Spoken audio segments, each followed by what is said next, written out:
This is the clip that threw the whole internet into shambles, and I want to talk about it. Yeah. Oh, look at these two. All right, come on. You're okay? Oh, what? Either they're having an affair or they're just very shy. So, this is CEO of an AI company called Astronomer. Andy Byron, a married man who was attending a Coldplay concert on July 16th, 2025 in Boston's Sphere World Tour. Andy Byron ended up on the big screen, the Jumbotron, in an intimate embrace with a woman who was not his wife. He was embracing his CPO. Nope, not that CPO. This CPO. Kristen Cabot, or Cabot, whatever, however you say her name. I'm going to say Cabot. The chief petty officer of the same AI company, Andy Byron, is in charge of. Yes, it's a mess. Now, even though we only saw a glimpse of this alleged work scandal, the internet was flooded with memes about the incident. Before I continue, I want to say and extend my condolences to the people who were hurt by this incident, and want to express that I cannot imagine having to go through this publicly. And even though I myself have dealt with a cheating scandal, I never had to deal with this in front of the whole world. So I just want to be sensitive about that part. I also want to make a full disclosure that I am not a mental health professional, nor am I trained in treating or diagnosing people's behaviors. This is all speculation and my personal opinion based on the information that the internet was pretty much pouring out. But let's talk about how this brought up a very interesting conversation between me and a couple of friends. And I had some questions that we discussed. Why do people continue to think that they can just cheat and not face the ramifications of their behavior? And why does this keep on happening? And this is the conclusion that we came up with, or I myself came up with after talking to several people. Let's talk about the work hours that people spend at work. You're spending so many hours with your coworker, particularly when you are in a higher role, and you become so disconnected from your significant other because you are spending so much time with other people. And that means that you're spending more time with people at work than you're spending with your actual significant other or your family or people at home. Long hours turn into lunches together, and lunches turn into disclosures of personal moments, personal information, traumas, sharing experiences with coworkers that you may not be sharing with your significant other because they may not understand you. So I want to talk about how this could, the easiest example that I have is law enforcement and hospital workers, but also like people in roles with a high level of stress. And we may be used to venting to our significant others and vice versa, but there may be this like one incident where it just like pushed us to a different level of need.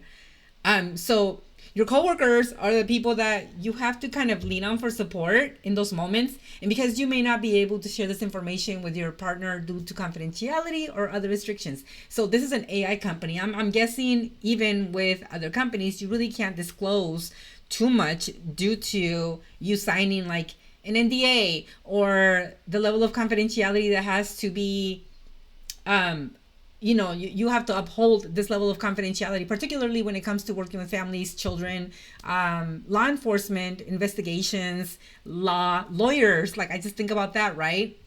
So I think that is also a factor. I just want to say that when I was in the military, I used to spend a lot of hours and days with my peers, and we all suffer through these long, ridiculous meetings, these situations which made us essentially like trauma bond. And this probably gives us a false sense of support that we didn't think that we were getting at home.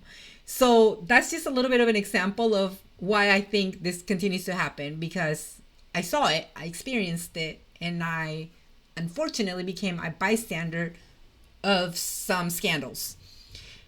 I also want to bring up how your partner at home may not be able to give you the response that you need. And I just talked about this. I can tell you that one of my exes who did work in law enforcement, and we didn't live together, but we spent a lot of time together. And when he would try to tell me about his day, I just wasn't able to understand the level of stress that he was under. I was a good listener, but I had such a disconnect from what he was trying to explain to me because I wasn't there. I didn't experience it.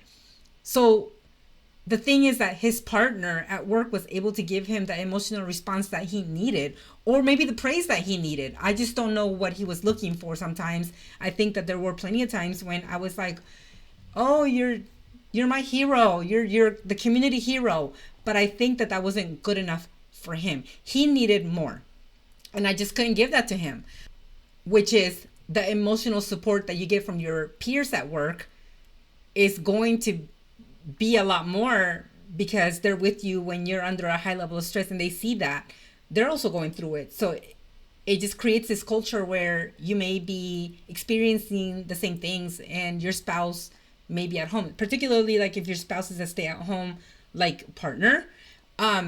They may not be experiencing these things and they have their own different experiences, which is not easy. That's why stay-at-home parents normally find other stay-at-home parents so they can bond over their experiences similar to work. That's going to happen between people that are experiencing things that are not so pleasant all the time. Let's talk about getting dressed up for work because this came up and it was juicy. When I was in the military, I had to wear a uniform and so do other professions. And I think that tends to glorify these uniforms as attractive. And there's a sense of a cultural kink there too with all of these Halloween costumes and the cosplaying that comes, around. So uniforms can make people more attractive and they give them a little bit more authority and a little bit of a protector. I'm going to use an example real quick, which is so cliche, but let's talk about like the cop and the secretary, right? So like, a police officer who is a male is walking in every single day. They've worked their butt off. They made it to chief. They come in every single day in their nice spiffy uniform and the secretary is all dressed up. And these people are spending a significant amount of time being in each other's presence all the time. Sparks are bound to fly. If you don't have the discipline, things are bound to happen. However, there's also this corporate culture where you are presenting yourself in a professional appearance. Most people get up, they get dressed up to go to work, to be in an office for hours, looking nice, well hydrated, moisturized, and clean. Let's be honest. People are presenting the best version of themselves at work, whereas at home, they're going home to relax. And when you're trying to go home and relax, you may be in sweats, you may be with no makeup. For men, they may just go take a shower and jump in a t-shirt and some shorts and you don't look the same. So you're presenting yourself in a very relaxed, chill mode, whereas at work, you're constantly dressing up. And some of these people are extremely attractive, without meaning to. You may be attracting people or you yourself may become attracted to someone who you are spending a lot of time with. And they're always smelling good. They always dress well. They're emotionally and mentally there for you and understand you. It creates this tension of the intimate type. Now, I can't say the word here because I don't want to get flagged, but you all know what I mean. We are all adults here. This environment is where people are going to break boundaries and break rules.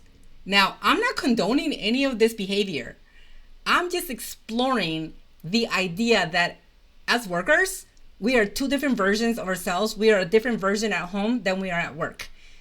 The people at our job get the best version of us, the nice, spiffy, dressed up version, where the people at home are getting the family version of us, where we're toned down without makeup, dressed down, trying to relax. And when we go out, it still may not be the same. So unless y'all work together at a hospital, then I could see how this is a little bit backwards, right? You're in your scrubs all day and then you come home to look better and get out of that uniform. Same thing with the military. Sometimes those uniforms are a pain. And so your coworkers see you in your uniform and then your spouse gets to see you outside of your uniform. So that could be backwards. So therein lies a struggle, right? Because you're trying to balance these two versions of yourself and if you don't have the discipline nor the ability to control those impulses, well, then that work spouse just got a promotion in your personal life. And that's exactly what happened here. Before I close this video, I want to say that as of July 19th, 2025, Andy Byron has resigned from Astronomer, the AI company. Little is known about Kristen Cabot's status. I don't know what to say about her. A lot of people don't know much about her. Andy Byron's wife, Megan Kerrigan, dropped Byron as her last name on Facebook before disappearing. It's unclear if she privated her account, closed it, or paused it. Either way, she has been flooded with comments of support, and I support her decision to do whatever it is that she needs to do in order to protect her family and her mental peace. This is it for today's video. Remember to stay moisturized, drink water, and keep the comments below respectful. Thank you so much.